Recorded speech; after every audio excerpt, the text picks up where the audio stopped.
ख़वातीनो हज़रात, Catholic TV विच मैं तुहानू सारिਆਂ ਨੂੰ खुश आमदीद वैलकम ते जी आए ਨੂੰ आखदा वां। पाकिस्तान च एक बहुत वड्डा नाम रेवरेंड फादर मुख्तार आलम साहब ने एक वक्री जान पहचान उन्हां दी, एक वखरा अंग ते एक अनोखा जिहा अंदाज़ है उन्हां दा दुनिया नूं वेखण दा, रूहानियत नूं वेखण दा ते उन्हां दा वेखण दा अंदाज़ उन्हां दी बोल चाल च, उन्हां दा अंदाज़ उन्हां दियां किताबां च, उन्हां दे गीतां विच असी बहुत जोर दे नाल वेख सकने हैं। जदों किसी भी चीज़ का जिक्र करते हैं तो वह उसकी मिट्टी नूं नहीं भुलते, उहदी कल्चर नूं, उहदे रहन सहन नूं, उहदियां खुशियां नूं, उहदे दुखां नूं, ते खुशियां ते दुखां दे भी अपने अपने अंदाज नूं नहीं भुलते। अपनी धरती दे दुखां नूं भी, वो किसी दे भी दुख होण, उन्हां दा बयान करन दा अंदाज भी नहीं भुलते। इन्हां रंगां च उन्होंने रंग के अपनी एक सोहनी जी किताब लिखी है, सलीबां रो पईयां, यसू दे दुखां दी दास्तान है। बेशक साडे को यसू दे दुखां दी दास्तान, उहदे दुखां दा सफ़र सिर्फ अंजीलां दे विच ही है, या इब्तदाई कलीसिया ने जिहड़ियां गल्लां सीना बसीना सानू दसियां ते अगे आईयां, लेकिन उन्होंने पाक अंजील दे इस वाक्या नूं एक पासे नहीं रख दिता, उन्होंने सामने रखे अपनी अखां दे सामने, पर उहदे दुख नूं, उहदे दर्द नूं इंज महसूस किया है जिस तरह वो आप इस धरती ते दुखां चों, मुसीबतां चों ते परेशानियां चों लंघदे ने। जिस तरह कोई भी खानदान, कोई भी माँ, कोई भी दुख सहन वाला या कोई भी दुख वेखन वाला बयान करता है, उंज ही उन्होंने बयान किया है। इस वास्ते अज उन्होंने इस सोहनी किताब ते गलबात करांगे, सलीबां रो पईयां। हैरान नहीं होना जदों वो मंजर कशी करन, मंजर नगारी करन, तो वो तस्वीरां बना बना के साढ़े सामने यसू दे दुखां नूं पेश करन, ते बयान करदियां करदियां वो कदी कदी बड़ा अफसानवी रंग अपना लेंदे ने। वो गल्लां जिहड़ियां हूबहू पाक अंजील च ते नहीं लिखियां, लेकिन उस दर्द नूं अपनी धरती दी तहजीब दे नाल मिला के महसूस करके ते लिखियां ने। आओ अज असी इन्हां रोज़ियां दे दिनां च खास कर सलीब जिहड़ा साडी जिंदगी दा मरकज़ है,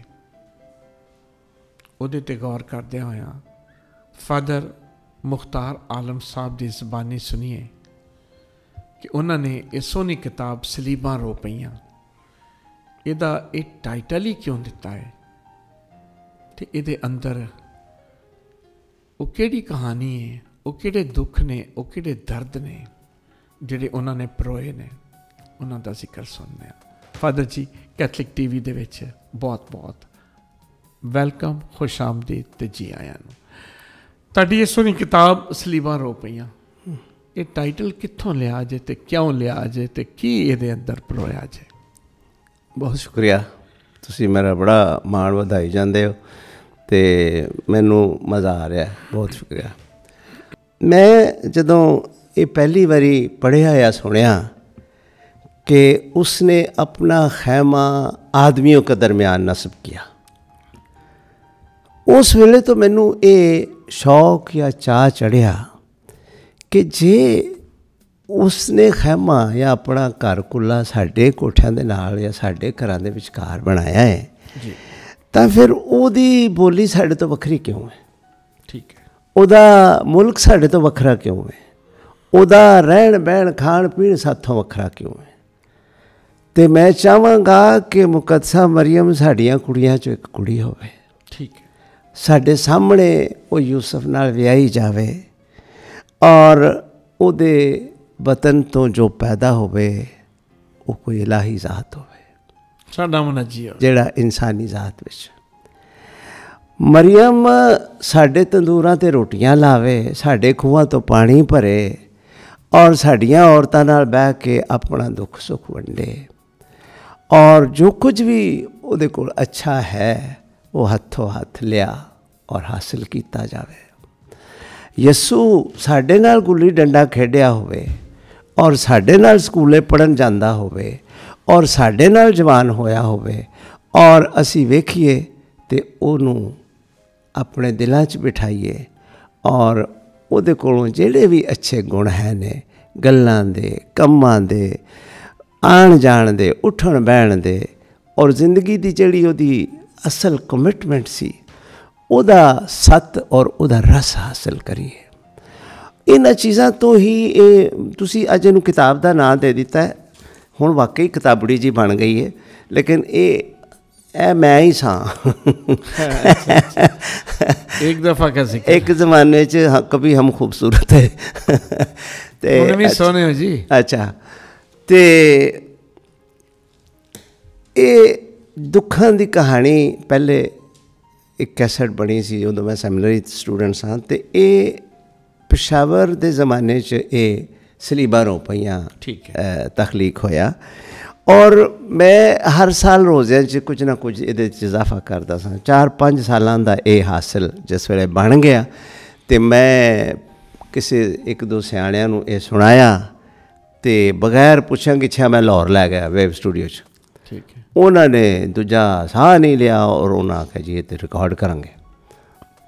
ਮੇਰੀ ਉਹਨਾਂ ਦੀ ਇੱਕੋ ਹੀ ਜ਼ਿੱਦ ਸੀ ਕਿ ਮੈਂ ਗਵਾਣਾ ਕਿਸੇ ਦਾ ਨਾਮ ਮੁੰਡੇ ਦਾ ਇਕਬਾਲ ਬਾਹੂ ਕੋਲੋਂ ਉਹ ਮੁੰਡੇ ਮੈਨੂੰ ਆਖਣ, ਐਂਡਰੂ ਅਤੇ ਰਾਜਾ ਹੈਰੀਸਨ ਉਦੋਂ ਹੁੰਦੇ ਸਨ, ਉਹ ਆਖਣ ਜੀ ਇੱਥੇ ਇੰਨੇ ਸ਼ੌਕਤ ਅਲੀ ਪੰਜਾਬੀ ਸਿੰਗਰ ਏ, ਫਿਰ ਆਪਣਾ ਨੂਰ ਜਹਾਂ ਗਾ ਲੈਂਦੀ ਏ, ਚਲੋ ਪੈਸੇ ਬਹੁਤੇ ਲਏਗੀ ਲੇਕਿਨ ਉਹਦੇ ਕੋਲ ਗਵਾ ਦਿੰਦੇ ਹਾਂ, ਗੱਲ ਬਣ ਕਿੰਨੇ ਸਾਰੇ ਨਾਂ ਨੇ। ਅੱਛਾ, ਹੋਰ ਉਹਨਾਂ ਆਖਿਆ ਜੀ ਆਰਫ ਲੋਹਾਰ ਨੂੰ ਲਾ ਲੈਂਦੇ ਹਾਂ, ਆਲਮ ਲੋਹਾਰ ਅਜੇ ਜ਼ਿੰਦਾ ਸੀ ਉਹਨੂੰ ਲਾ ਲੈਂਦੇ ਹਾਂ, ਅਤੇ ਇਸੇ ਤਰ੍ਹਾਂ ਦੇ ਉਹਨਾਂ ਨੇ ਮਤਲਬ ਬਹੁਤ ਸਾਰੇ ਨਾਂ ਦੱਸੇ। ਠੀਕ ਹੈ। ਲੇਕਿਨ ਮੈਂ ਕਿਹਾ ਨਹੀਂ, ਮੈਂ ਇਕਬਾਲ ਬਾਹੂ ਤੋਂ ਗਵਾਉਣਾ ਹੈ ਇਸ ਵਾਸਤੇ ਕਿ ਉਹਦਾ ਇੱਕ ਟੇਸਟ ਹੈ, ਹਾਂਜੀ, ਉਹਦਾ ਆਪਣਾ ਇੱਕ ਮੈਦਾਨ ਹੈ ਕਿ ਉਹਨੇ ਹਮੇਸ਼ਾ ਆਰਫਾਨਾ ਕਲਾਮ ਗਾਇਆ, ਸੂਫੀਆਨਾ ਕਲਾਮ ਗਾਏ ਨੇ ਔਰ ਉਹਦੀ ਆਵਾਜ਼ 'ਚ ਜਿਹੜਾ ਦਰਦ ਹੈ, ਜਿਹੜਾ ਸੋਜ਼ ਹੈ, ਉਹ ਇਸ ਕਲਾਮ ਨੂੰ ਜੱਚਦਾ ਹੈ।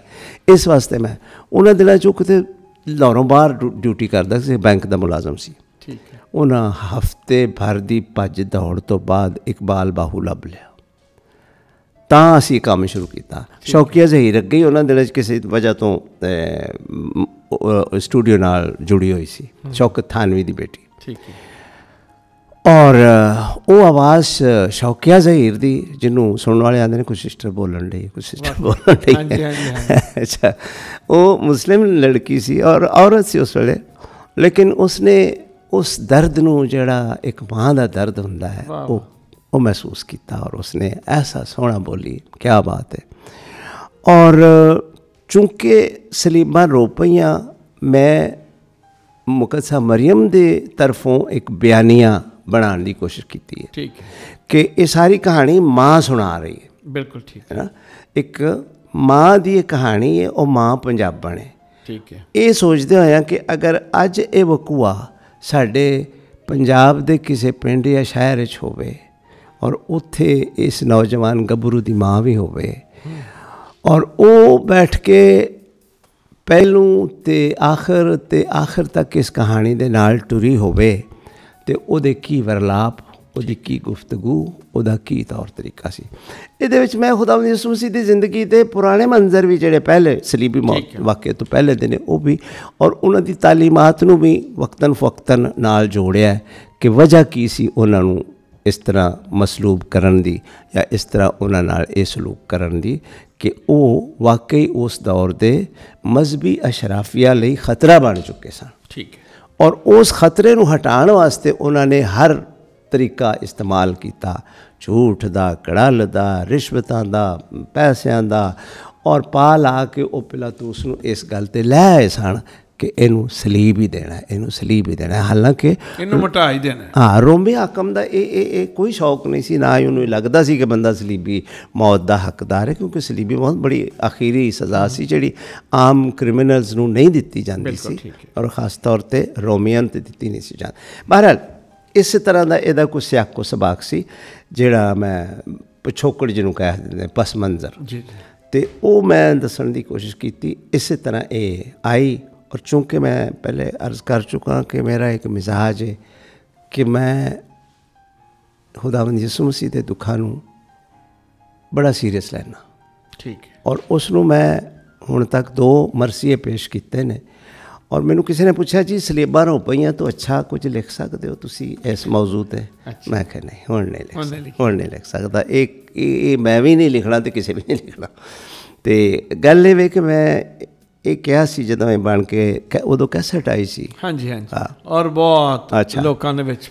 ਅਤੇ ਮੈਂ ਜਦੋਂ ਪਹਿਲੀ ਵਾਰੀ ਇਹ ਆਈ ਨਾ ਬਣ ਕੇ ਕੈਸਟ ਰਿਕਾਰਡ ਕਰਕੇ ਆ ਗਏ ਸੀ, ਬਾਅਦ 'ਚ ਉਹਨਾਂ ਨੇ ਐਡਿਟ ਵੈਡਿਟ ਕਰਕੇ ਭੇਜਣੇ, ਅਤੇ ਮੈਂ ਸੁਣੀ ਆਪੀ ਅਤੇ ਰੋ ਰੋ ਕੇ ਮੈਂ ਅਖੀਰੇ ਆਖਿਆ ਮੁਖਤਾਰ ਆਲਮਾ ਜੇ ਤੇ ਕੁਝ ਵੀ ਨਹੀਂ ਕੀਤਾ ਨਾ ਜ਼ਿੰਦਾ ਰਹਿਣ ਲਈ, ਅਤੇ ਕਮ ਅਜ਼ ਕਮ ਇਹ ਤੈਨੂੰ ਨਹੀਂ ਮਰਨ ਦੇਣ ਲੱਗੀ। ਬਿਲਕੁਲ, ਮੇਰਾ ਇਹ ਮਾਣ ਹੈ, ਮੇਰਾ ਇਹ ਬਾਲ ਹੈ, ਮੇਰੀ ਇਹ ਪਹਿਚਾਣ ਹੈ, ਇਸ ਵਾਸਤੇ ਇਹ ਰਹਿੰਦੀ ਦੁਨੀਆ ਤੱਕ। ਹਾਂਜੀ, ਮੈਂ ਸਮਝਣਾ ਕਿ ਥੈਂਕਸ ਬੀ ਟੂ ਗॉड, ਖੁਦਾ ਦਾ ਸ਼ੁਕਰ ਹੋਵੇ ਕਿ ਇਹੋ ਜਿਹੇ ਕੰਮ ਮੇਰੇ ਕੋਲ। ਫਾਦਰ ਜੀ, ਇਹਦੇ 'ਚ ਨਾ ਖੂਬਸੂਰਤ ਇੱਕ ਗੱਲ ਜਿਹੜੀ ਹੈ ਕਿ ਦੋਹੜਿਆਂ ਦੀ ਸੂਰਤ ਦੇ ਵਿੱਚ ਵੀ ਇਸ ਵਾਕਿਆ ਨੂੰ ਬਿਆਨ ਕੀਤਾ ਗਿਆ। ਅਤੇ ਜਿਵੇਂ ਤੁਸੀਂ ਹੁਣ ਫਰਮਾਇਆ ਕਿ ਇਕਬਾਲ ਬਾਹੂ ਨੇ ਆਪਣੀ ਆਵਾਜ਼ ਦੇ ਨਾਲ ਅਤੇ ਆਪਣੇ ਅੰਗ ਦੇ ਨਾਲ ਅਤੇ ਆਪਣੇ ਰੰਗ ਦੇ ਨਾਲ ਬੜਾ ਸੂਫੀਆਨਾ ਜਿਹਾ ਅਤੇ ਇਸ ਦਰਦ ਨੂੰ ਵੀ ਪਰੋਇਆ। ਅਗਰ ਤੁਸੀਂ ਕੋਈ ਇੱਕ ਅੱਧਾ ਦੋੜਾ ਉਹਦੇ 'ਚੋਂ ਸਾਨੂੰ ਸ਼ੁਰੂ ਵਿੱਚ ਇਹਨੂੰ ਸ਼ੁਰੂ ਕਰਨ ਦਾ ਇੱਕ ਦੋੜਾ ਸੀ, ਅਤੇ ਇਕਬਾਲ ਬਾਹੂ ਨੇ ਗਾਇਆ ਸੀ। ਮੇਰੀ ਹੁਣ ਇਕਬਾਲ ਬਾਹੂ ਵਰਗੀ ਆਵਾਜ਼ ਤਾਂ ਨਹੀਂ ਜਨਾਬ, ਤੁਸੀਂ ਆਪਣੇ ਰੰਗ 'ਚ ਰੰਗੋ। रुत आइए रज के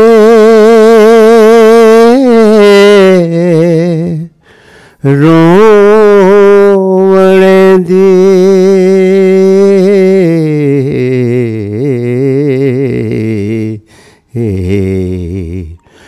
रुस गई ये बदन तो रूह मेरी, मेरी सड़े हयात कुर्बान होके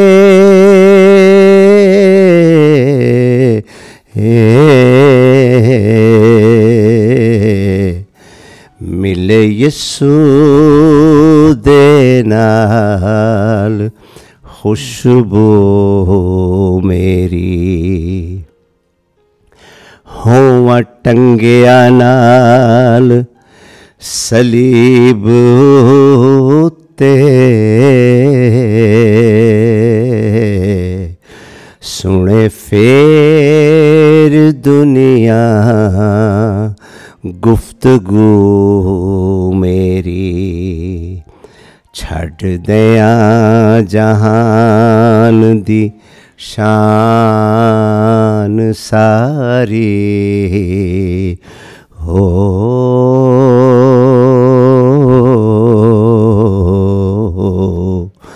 सोना आप जे बने आबरू मेरी।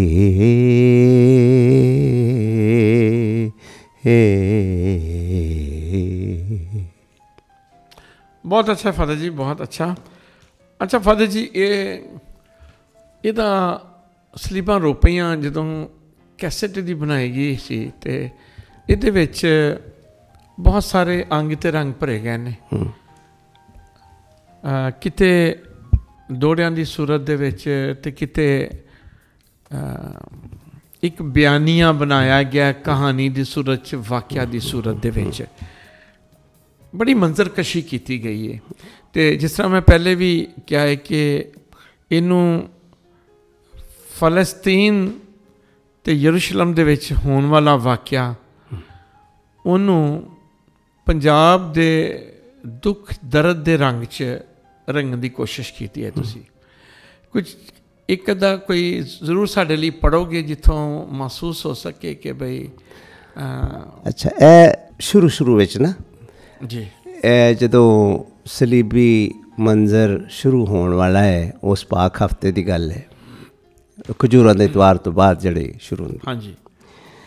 तो माँ घर बैठी है, बेटा कई दिनों तो घर नहीं आया, तरह तरह दियाँ खबरां ने, कोई कहता पागल हो गया, कोई कहता दीवाना हो गया, रोज़ वो झगड़े दियाँ खबरां आउंदियां ने कि अज वो फलाने नाल यहूदियां नाल सरदारां नाल खटपट हो गई, अज फलाने नाल हो गई, और सारे उन्होंने मारन के चक्कर च ने वगैरह वगैरह।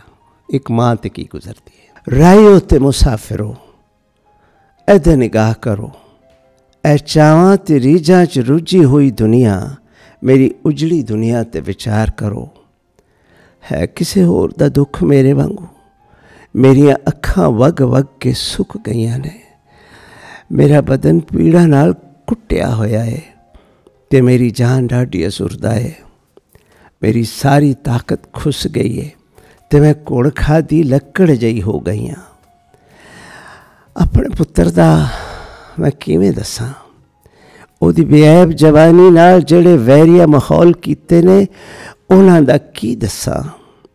दुनिया वालियो मैनू सोहनी ना आखो, सगों बेशकल आखो, कुदरत वाले ने मैनू रज रज अथरू पियाए ने। अगे हुण उड़ीक दा एक मंजर पेश करना। सवेरां दी रोटी पका के मैं पुत्तर नूं उड़ीकदी सां, पर उड़ीकां दे पहाड़ उच्चे उच्चे होई जांदे सन, कां बनेरे ते बहिंदा ते उड़ जांदा सी। अज उहदी कां कां च कोई वखरा सुनिया सी। ये उस जमाने दियां गल्लां ने जदों कावां दे कां कां च पैगाम हुंदे सन। अज उहदी कां कां विच कोई वखरा सुनिया सी। दिल कल शाम दा डुब डुब जांदा सी ते रात किन्ने डरावने सुफनियां विच लंघी है। यसू अगे भी किन्ने किन्ने दिन घर नहीं आउंदा, पर अज पता नहीं क्यों दिल नूं खोई जई खाई जाती है।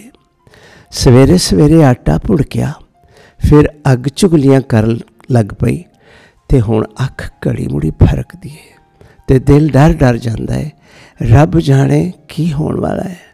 पुत्र तू कदों आवेगा, तेरी माँ तेनू चलिया वांग उड़ीकदी है। हुण फिर एक दौड़ा आख लैने आ, इत्थे यसू दे नां घर आउण दी वजह की है।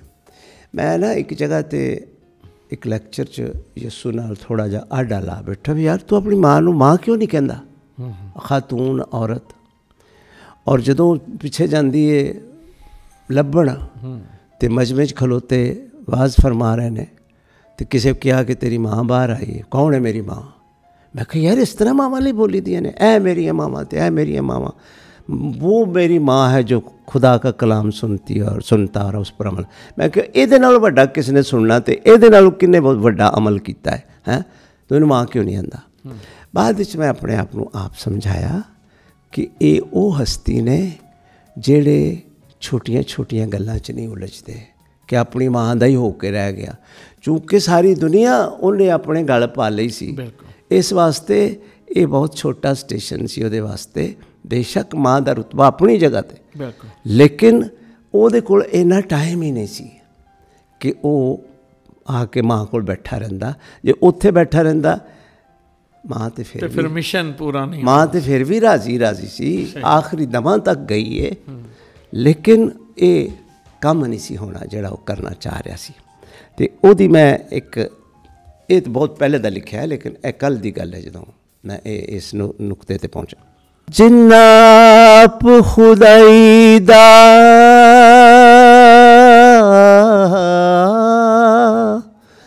पेत पाया,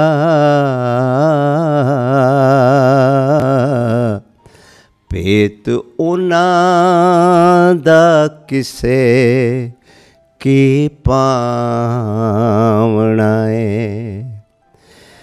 जिन्ना तारियां नाल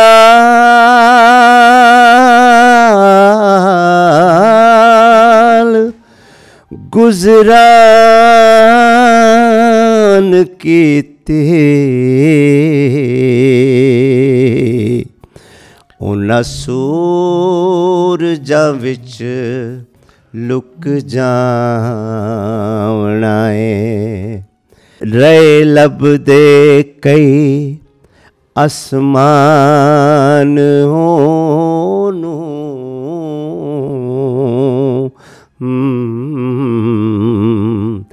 कईयां धरतियां लब लब जावना है। ओदे पैरां दी रत्ती को खाक लैके हो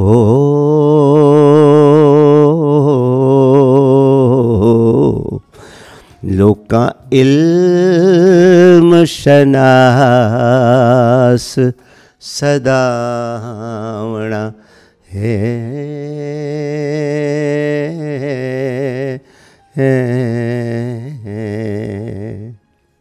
फादर जी ना गल हो रही सी कि बहुत सारे वाक़यात अंजील विच नहीं, लेकिन इस मरसी विच आए ने। बिल्कुल उसकी वजह साफ जी है, क्योंकि मैं उस वकूए तो हटिया नहीं, बल्कि जो कुछ भी मैं इधरों उधरों भरिया उसनूं ज़्यादा तो ज़्यादा प्रोमिनेंट और ज़्यादा तो ज़्यादा पुर असर बनाने वास्ते वो ਜਿਹੜੀ भी चीज़ उहदे च शामिल हुई है मैं वो कीती है। और अजे तक ये उंगली नहीं उठी कि भैया है ना, बेशक। तो मैं वही गल्लां जिहड़ियां हो सकदियां ने जिहड़ियां अंजीला लिखण वालियां तो छुट गईयां वो मैं पिछे भरन की कोशिश की। मसलन अपना जदों मुकद्दसा मरियम टुरी होएगी यरूशलेम तो, हाँ जी, सफ़र च तलाश विच दिल नूं पता नहीं की हो गया। एक माँ है एक दुखी बेटे नूं लभदी फिरदी है, ते उथे लिखिया कि उच्चियां नीवियां रावां ते टुरदी मैं यरूशलेम विच टुरी जानी हाँ, ते मैं नहीं उच्चियां नीवियां रावां ते यरूशलेम वल टुरदी मैं इंज सां जिवें लखां मणां दे भार मेरे सिर ते सन, ते पैरां विच भारियां गम दियां बेड़ियां। टुरना औखा सी पर पता नहीं वो सफ़र किवें मुक गया, ते मैं यरूशलेम दे फाटक ते जा डिगी। फाटक ते यसू दे दर्दमंदां दा एक टोला इंज खलोता सी जिवें ईद वाले दिन गरीबां दी औलाद एक पासे लग रहिंदी है। इन्हां विच मर्द भी सन, औरतां भी ते बच्चे भी। वो सारे इस उड़ीक विच सन कि जिंदगी दा लाड़ा मौत दे सेहरे बन के निकलेगा ते उहदा आखिरी दर्शन कर सकणगे। इन्हां विच बहुतियां दियां अखां भिजियां होईयां सन ते अपने अथरू आप ही पूंझ पूंझ के जिवें तकदीर दा लिखिया मिटाउण दा चारा कर रहे हो। औरतां विच लम्मियां विचारां छिड़ियां होईयां सन। एक कह रही सी कल शामी साडे घर फसा दी रोटी सी। यसू ने अपने चेलियां तो सिवा किसी नूं नहीं बुलाया। दावत शुरू तो बड़े चावां नाल होई, पर वेंदियां वेंदियां डूंघियां उदासियां विच लुक गई।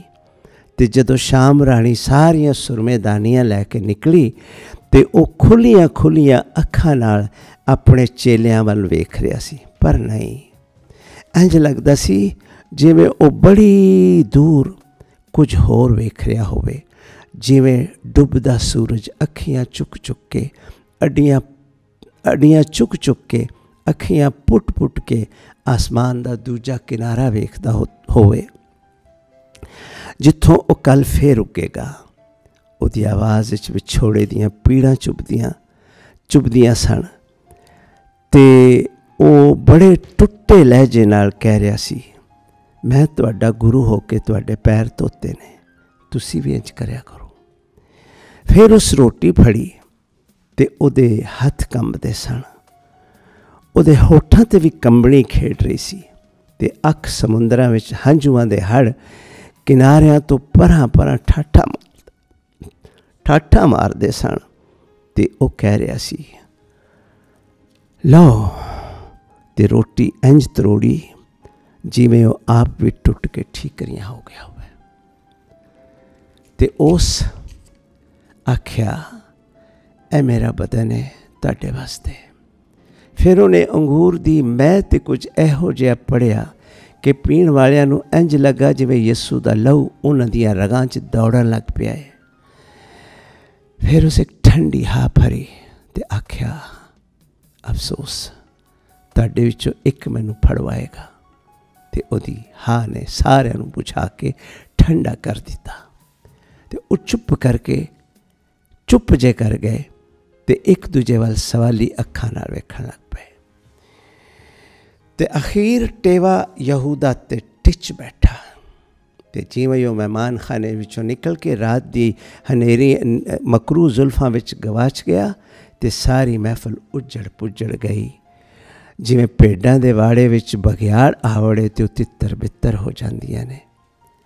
ਫਿਰ ਕੀ ਹੋਇਆ ਸਾਨੂੰ ਕੋਈ ਪਤਾ ਨਹੀਂ, ਪਰ ਸਾਡੇ ਮਹਿਮਾਨ ਖਾਨੇ ਵਿੱਚ ਅਜੇ ਵੀ ਯਿਸੂ ਦੀ ਆਵਾਜ਼ ਗੂੰਜਦੀ ਹੈ। ਇੰਨਾ ਅੱਗੇ ਇਸ ਤੋਂ ਵੀ ਜ਼ਰਾ ਗਹਿਰਾ ਅਮਲ ਆ ਰਿਹਾ ਹੈ। ਚੂँਕਿ ਮਾਂ ਮਰੀਮ ਦੀ ਜ਼ਬਾਨੀ ਇਹ ਦੁੱਖਾਂ ਦੀ ਕਹਾਣੀ ਜਾਂ ਦੁੱਖਾਂ ਦਾ ਵਾਕਿਆਤ ਹੈ, ਤੁਸੀਂ ਕੈਸੇਟ ਦੇ ਵਿੱਚ ਬਹੁਤ ਅੱਛਾ ਖਵਾਤੀਨ ਦੀ ਗੁਫ਼ਤਗੂ, ਉਹਨਾਂ ਦੇ ਡਾਇਲੋਗ ਸਨ। ਮੈਂ ਚਾਹਾਂਗਾ ਕਿ ਉਹ ਜ਼ਰਾ ਪੜ੍ਹੇ ਜਾਣ, ਜ਼ਰਾ ਜਿੱਥੇ ਔਰਤਾਂ ਇੱਕ ਦੂਜੇ ਨਾਲ ਗੁਫ਼ਤਗੂ ਕਰਦੀਆਂ ਨੇ, ਕਿਉਂਕਿ ਉਹ ਬਹੁਤ ਸੋਹਣੀ ਮੰਜ਼ਰ ਨਗਾਰੀ ਕੀਤੀ ਗਈ। ਉਹ ਔਰਤ ਦੱਸਦੀ ਹੈ ਕਿ ਉਸ ਤੋਂ ਬਾਅਦ ਉਜੜ ਪੁਜੜ ਗਈ। ਹਾਂਜੀ, ਆਖਰੀ ਖਾਣੇ ਦੀ ਮਹਿਫਲ। ਹਾਂਜੀ, ਅਤੇ ਪਤਾ ਨਹੀਂ ਕਿੱਧਰ ਗਏ, ਸਾਰੇ ਗਵਾਚ ਗਏ ਹਨੇਰੇ ਵਿੱਚ। ਲੇਕਿਨ ਯਿਸੂ ਦੀ ਆਵਾਜ਼ ਅਜੇ ਵੀ ਗੂੰਜਦੀ ਹੈ। ਸਾਨੂੰ ਇਸ ਤੋਂ ਬਾਅਦ ਨਹੀਂ ਪਤਾ ਕੀ ਹੋਇਆ। ਹੁਣ ਉਸ ਤੋਂ ਬਾਅਦ ਉੱਥੋਂ ਇੱਕ ਔਰਤ ਨੇ ਕਹਾਣੀ ਚੁੱਕੀ ਹੈ। ਠੀਕ ਹੈ, ਉੱਥੋਂ ਹੀ ਅੱਗੇ ਟੋਰੀ। ਅਜੇ ਉਸ ਔਰਤ ਨੇ ਗੱਲ ਮੁਕਾਈ ਸੀ ਕਿ ਇੱਕ ਹੋਰ ਕਹਿਣ ਲੱਗੀ, ਸਾਨੂੰ ਪਤਾ ਹੈ ਇਸ ਤੋਂ ਬਾਅਦ ਕੀ ਹੋਇਆ। ਸਾਡਾ ਘਰ ਜ਼ੈਤੂਨ ਦੇ ਬਾਗ ਦੇ ਚੜ੍ਹਦੇ ਪਾਸੇ ਵੇ, ਅਤੇ ਕਿਉਂ ਜੋ ਬਾਗ ਨਾਲੋਂ ਜ਼ਰਾ ਕੁ ਉੱਚਾ ਹੈ, ਇਸ ਲਈ ਸਾਨੂੰ ਬਾਗ ਦਾ ਬੂਟਾ ਨਜ਼ਰ ਆਉਂਦਾ ਹੈ। ਮੇਰਾ ਬੇਟਾ ਸੁਲੇਮਾਨ ਭੇਡਾਂ ਚਾਰਦਾ ਹੈ। ਕੱਲ੍ਹ ਰਾਤੀ ਉਹ ਬੜਾ ਚਿਰਕਾ ਘਰ ਆਇਆ। ਮੈਂ ਵੇਖਿਆ ਉਹ ਕੁਝ ਗਵਾਚਾ ਲੱਗਦਾ ਸੀ। ਉਹਦੇ ਮੂੰਹ ਦੀ ਰੰਗਤ ਵੀ ਉੱਡੀ ਸੀ। ਅਤੇ ਜਾਂ ਮੈਂ ਪੁੱਛਿਆ ਅਤੇ ਕਹਿੰਦਾ, ਉਹ ਨਾਸਰੀ ਨਹੀਂ ਮਾਂ ਜਿਹਨੇ ਹੈਕਲ ਵਿੱਚ ਲੰਬਾ ਹੀ ਖੜਾਕ ਕੀਤਾ ਸੀ। ਭਲਾ ਮੈਨੂੰ ਖੜਾਕਾਂ ਦੀ ਕੀ ਸਮਝ ਹੋਵੇ, ਅਤੇ ਮੈਂ ਉਹਦੇ ਮੂੰਹ ਵੱਲ ਵੇਖੀ ਜਾਂਦੀ ਹਾਂ। ਅਤੇ ਕਹਿੰਦਾ ਹੈ, ਤੈਨੂੰ ਯਾਦ ਨਹੀਂ ਮਾਂ, ਯਿਸੂ ਨਾਸਰੀ, ਉਹਨੇ ਹੈਕਲ ਵਿੱਚ ਸਰਾਫਾਂ ਅਤੇ ਵਪਾਰੀਆਂ ਨੂੰ ਰੱਸੀ ਦੇ ਕੋੜੇ ਨਾਲ ਇੰਝ ਨਸਾਇਆ ਸੀ ਜਿਵੇਂ ਕੋਈ ਬਾਜਰੇ ਤੋਂ ਚਿੜੀਆਂ ਉਡਾਉਂਦਾ ਹੈ। ਅਤੇ ਸਾਡੀ ਹੈਕਲ ਪਲ ਵਿੱਚ ਸੁਥਰੀ ਜਾਪਣ ਲੱਗ ਪਈ ਸੀ। ਉਹਦੀ ਆਵਾਜ਼ ਵਿੱਚ ਬੜੀ ਗਰਜ ਸੀ ਮਾਂ।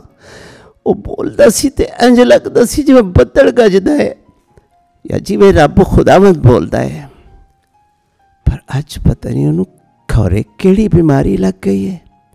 ਸੁਲੇਮਾਨ ਇਹ ਕਹਿ ਕਰਕੇ ਚੁੱਪ ਕਰ ਗਿਆ ਅਤੇ ਮੈਨੂੰ ਇੰਝ ਲੱਗਾ ਜਿਵੇਂ ਕਿਸੇ ਮੇਰਾ ਕਲੇਜਾ ਫੜ ਲਿਆ ਹੈ।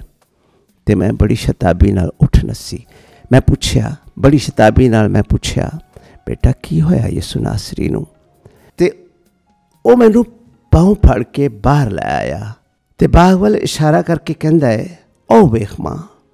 ਹਨੇਰੇ ਵਿੱਚ ਕੁਝ ਸਾਫ਼ ਤਾਂ ਨਜ਼ਰ ਨਹੀਂ ਆਉਂਦਾ ਸੀ, ਪਰ ਇੱਕ ਬਿਮਾਰ ਜਿਹਾ ਸਾਇਆ ਨਜ਼ਰ ਆਇਆ ਅਤੇ ਇੰਝ ਲੱਗਾ ਜਿਵੇਂ ਕੋਈ ਗੈਬੀ ਤਾਕਤਾਂ ਨਾਲ ਲੜਨ ਡਿਆ ਹੈ ਅਤੇ ਇਕੱਲਾ ਹੀ ਨੱਸਾ ਭੱਜਾ ਫਿਰਦਾ ਹੈ, ਜਿਵੇਂ ਕੋਈ ਸੁੱਕਾ ਪੱਤਰ ਹਵਾ ਦੇ ਅੱਗੇ ਕਦੀ ਇੱਧਰ ਅਤੇ ਕਦੀ ਉੱਧਰ ਭੱਜਾ ਫਿਰਦਾ ਹੈ। ਉਹਦੀ ਚਾਲ ਵਿੱਚ ਅਜੀਬ ਜਿਹੀ ਕਾਹਲੀ ਸੀ ਅਤੇ ਲੜਖੜਾਹਟ ਸੀ। ਉਹ ਕਦੀ ਜ਼ਮੀਨ 'ਤੇ ਲੇਟ ਕੇ ਉੱਠਦਾ ਅਤੇ ਕਦੀ ਬਾਹਾਂ ਖਲੀਆਂ ਕਰ ਕੇ ਕੁਝ ਆਖਦਾ ਸੀ ਅਤੇ ਕਦੀ ਥੋੜ੍ਹਾ ਪਰਾਂ ਰੁੱਖਾਂ ਦੇ ਹਨੇਰੇ ਵਿੱਚ ਜਿਵੇਂ ਕਿਸੇ ਨੂੰ ਕੁਝ ਕਹਿਣ ਜਾਂਦਾ ਹੋਵੇ। ਅਤੇ ਫਿਰ ਇੱਕਦਮ ਬੰਦਿਆਂ ਦੀ ਵਾਰ ਬਾਗ ਵਿੱਚ ਆਣ ਵੜੀ। ਉਹਨਾਂ ਦੇ ਹੱਥਾਂ ਵਿੱਚ ਬਲਦੀਆਂ ਮਸ਼ਾਲਾਂ ਅਤੇ ਚਮਕਦੀਆਂ ਬਲਮਾਂ ਸਨ। ਉਹਨਾਂ ਘੇਰਾ ਪਾ ਕੇ ਉਹਨੂੰ ਫੜ ਲਿਆ ਅਤੇ ਬੜਾ ਬੇਇੱਜ਼ਤ ਕਰਕੇ ਲੈ ਗਏ ਤੇ ਬਲਦੀਆਂ ਮਿਸਾਲਾਂ ਹਨੇਰੇ ਵਿੱਚ ਗਵਾਚ ਗਈਆਂ ਤੇ ਉਹਨਾਂ ਦੀ ਥਾਂ ਹਨੇਰੇ ਟੋਏ ਜਿਹੇ ਰਹਿ ਗਏ ਜਿਨ੍ਹਾਂ ਵਿੱਚ ਮੇਰੀਆਂ ਅੱਖੀਆਂ ਗਵਾਚ ਗਈਆਂ। ਤੇ ਅੱਖੀਆਂ ਲੱਭਦੀ ਲੱਭਦੀ ਮੈਂ ਪਿੱਛਾ ਮੁੜੀ ਤੇ ਮੇਰਾ ਸੁਲੇਮਾਨ ਉੱਥੇ ਨਹੀਂ ਸੀ। ਅੱਜ ਰਾਤੀ ਸਾਡੇ ਘਰ ਕਿਸੇ ਅੱਖ ਨਹੀਂ ਲਾਈ। ਸਵੇਰ ਹੋਈ ਤੇ ਸੁਲੇਮਾਨ ਆ ਗਿਆ। ਉਹਦੇ ਮੂੰਹ 'ਤੇ ਜੁਦਾਈਆਂ ਦੇ ਦੁਖੜੇ ਤੇ ਗਮ ਦੀਆਂ ਵਾਰਦਾਤਾਂ ਲਿਖੀਆਂ ਸਨ। ਤੇ ਜਾਂ ਮੈਂ ਪੁੱਛਿਆ, ਬੇਟਾ ਰਾਤੀ ਕਿੱਥੇ ਟੁਰ ਗਏ ਸੋ? ਤੇ ਉਹ ਢਾਈ ਮਾਰ ਮਾਰ ਰੋਣ ਲੱਗ ਪਿਆ। ਕੋਈ ਵਾਹਵਾ ਚਿਰ ਮੈਂ ਚੁੱਪ ਕਰਾਂਦੀ ਰਹੀ ਤੇ ਉਹ ਰੋਂਦਾ ਰਿਹਾ। ਤੇ ਔੜਕ ਥੋੜਾ ਸੰਭਲ ਕੇ ਆਂਦਾ ਹੈ, ਉਹਦੇ 'ਚ ਬੰਦਾ ਐਡਾ ਨਖਸਮਾ ਵੀ ਹੋ ਸਕਦਾ ਹੈ। ਅੱਜ ਪਹਿਲੀ ਵਾਰੀ ਡਿੱਠਾ। ਉਹਨੂੰ ਭੀੜ ਵਿੱਚ ਵੇਖ ਕੇ ਉਹਦੇ ਆਪਣੇ ਸਭ ਨੱਸ ਗਏ ਤੇ ਉਹ ਕਿਸੇ ਜੰਗਲ ਦੇ ਰੁੱਖ ਵਾਂਗੂ ਇਕੱਲਾ ਹੀ ਖਲੋਤਾ ਰਹਿ ਗਿਆ। ਇੰਝ ਤੇ ਮੇਰੀਆਂ ਭੇਡਾਂ ਵੀ ਨਹੀਂ ਕਰਦੀਆਂ, ਜਿਸ ਤਰ੍ਹਾਂ ਜਦੋਂ ਮੈਂ ਕਿਸੇ ਭਾਰੀ ਵਿੱਚ ਫਸ ਜਾਣਾ। ਉਹ ਪਤਰਸ ਨਹੀਂ ਮਾਂ, ਮੱਛੀਆਂ ਫੜਦਾ ਫੜਦਾ ਯਿਸੂ ਨਾਲ ਮਿਲ ਗਿਆ ਸੀ ਤੇ ਵੇਂਦਿਆਂ ਵੇਂਦਿਆਂ ਉਹਦੇ ਨਾਲ ਇੰਝ ਘਿਓ ਖਿਚੜੀ ਹੋਇਆ ਕਿ ਵਿੱਚੋਂ ਵਾਲ ਵੀ ਲੰਘਣਾ ਔਖਾ ਸੀ। ਪਰ ਅੱਜ ਉਹ ਪਤਰਸ, ਉਹਦਾ ਨਾਂ, ਆਪਣੇ ਨਾਲੋਂ ਇੰਝ ਖੋ ਖੋ ਕੇ ਸੁੱਟਦਾ ਸੀ ਜਿਵੇਂ ਆਪਣੇ ਨਾਲ ਕੋਈ ਗੰਦੀ ਸ਼ੈ ਖਰੋਚਦਾ ਹੋਵੇ। ਸਰਦਾਰ ਕਾਹਿਨ ਦੀ ਗੋਲੀ ਨੇ ਉਹਦੇ ਸਾਹਮਣੇ ਯਿਸੂ ਦਾ ਨਾਂ ਲਿਆ ਤੇ ਇੰਝ ਤੜਫਿਆ ਜਿਵੇਂ ਤੀਰ ਲੱਗੇ ਤੇ ਸ਼ਿਕਾਰ ਤੜਫਦਾ ਹੈ। ਤੇ ਉਹਦੇ ਮੂੰਹੋਂ ਨਹੀਂ ਨਹੀਂ ਨਹੀਂ ਇੰਝ ਨਿਕਲਦਾ ਸੀ ਜਿਵੇਂ ਯਿਸੂ ਦਾ ਨਾਂ ਉਹਦੇ ਸਾਹਮਣੇ ਮੌਤ ਬਣ ਕੇ ਆ ਖਲੋਤਾ ਹੋਵੇ। ਉਹਨਾਂ ਉਹਨੂੰ ਮਨਾਉਣ ਦੇ ਬੜੇ ਯਤਨ ਕੀਤੇ ਪਰ ਪਤਰਸ ਮੁੱਕਰ ਗਿਆ। ਤੇ ਉਹ ਯਹੂਦਾ ਮਾਂ, ਸ਼ਹਿਰ ਦੀ ਹਰ ਬਗਾਵਤ ਦਾ ਮੁੱਢ, ਯਿਸੂ ਦਾ ਚੇਲਾ ਬਣਿਆ ਫਿਰਦਾ ਸੀ। ਦਿਨੇ ਯਿਸੂ ਦੇ ਨਾਲ ਨਾਲ ਤੇ ਰਾਤੀ ਉਹਦੀਆਂ ਚੁਗਲੀਆਂ ਕਰਨ ਵਾਲਾ। ਆਹ ਕਿੱਡੀ ਭੈੜੀ ਮੌਤ ਮੋਇਆ। ਮੈਂ ਉੱਥੇ ਹੀ ਸਾਂ ਤੇ ਕਿਸੇ ਨੇ ਆਣ ਦੱਸਿਆ, ਉਹ ਫਾਹ ਲੈ ਕੇ ਮੋਇਆ ਹੀ ਮਾਂ। ਚੰਗਾ ਹੀ ਹੋਇਆ, ਰਾਤੀ ਬੜੀਆਂ ਚਲਾਕੀਆਂ ਕਰਦਾ ਫਿਰਦਾ ਸੀ। ਸੁਣਿਆ ਉਹਨੇ ਵੱਡੀ ਲੈ ਕੇ ਯਿਸੂ ਨੂੰ ਫੜਵਾਇਆ ਸੀ। ਫਾਦਰ ਜੀ, ਤੁਸੀਂ ਆਪਣੀ ਇਸ ਕਿਤਾਬ ਨੂੰ ਟਾਈਟਲ ਦਿੱਤਾ ਹੈ ਸਲੀਬਾਂ ਰੋ ਪਈਆਂ। ਸਲੀਬ ਨਹੀਂ ਕਿਹਾ, ਸਲੀਬਾਂ ਕਿਹਾ ਹੈ, ਉਹ ਕਿਉਂ?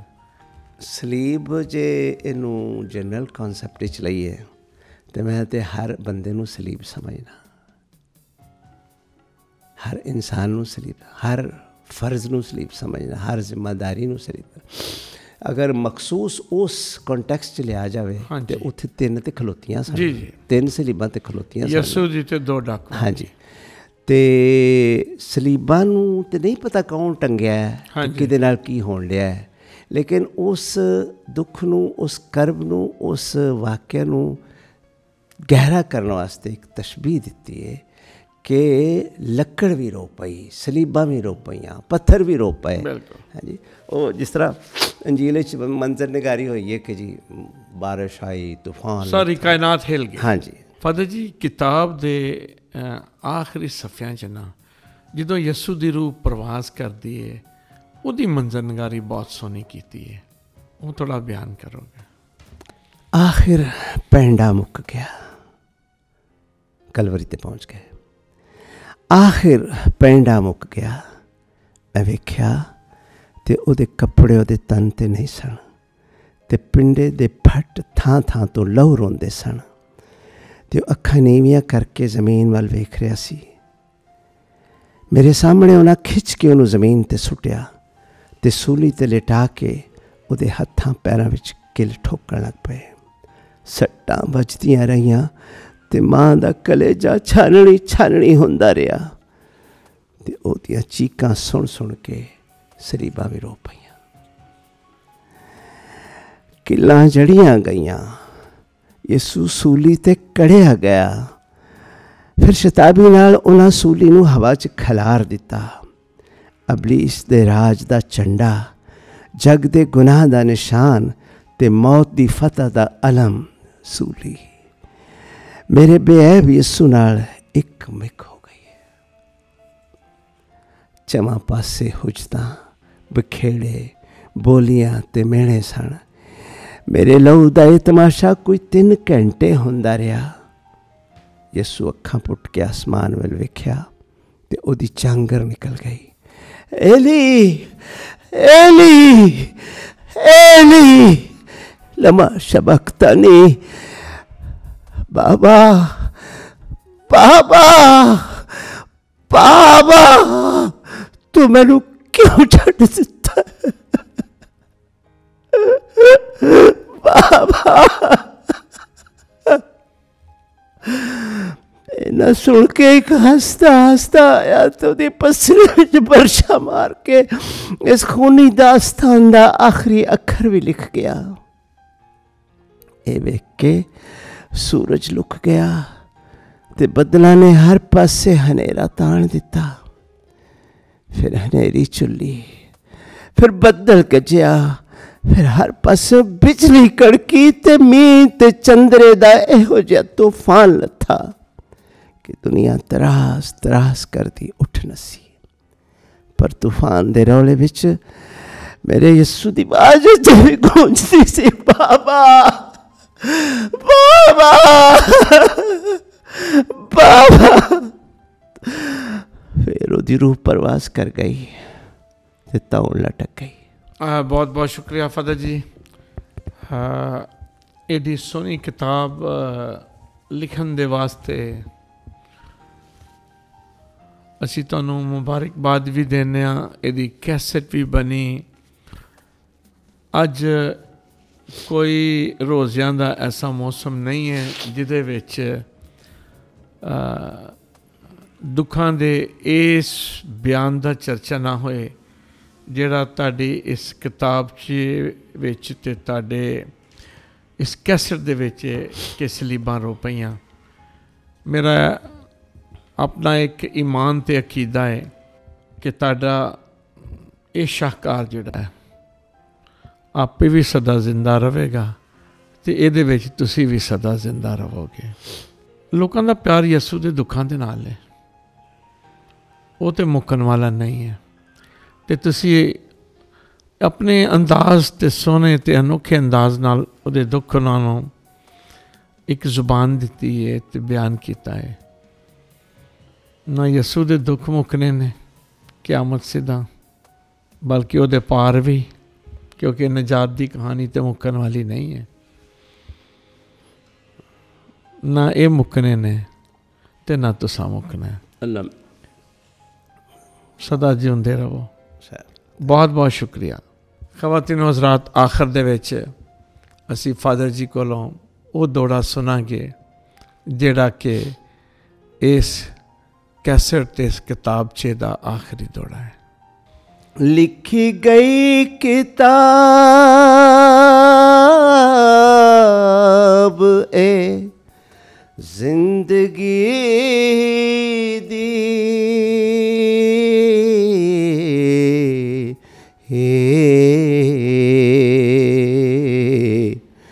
जुस्सा मिट्टी ते रूह आसमान गई। तीर छुट के सीने अबलीस वज्जा,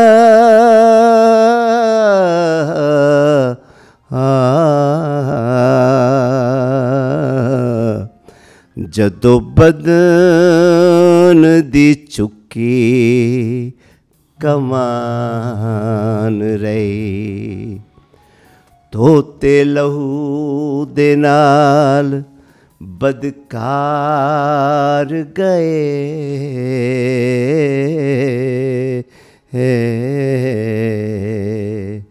सारी झूठ दी पत ते पाण गई। कमी रही मुख्तार दी बंदगी विच, हो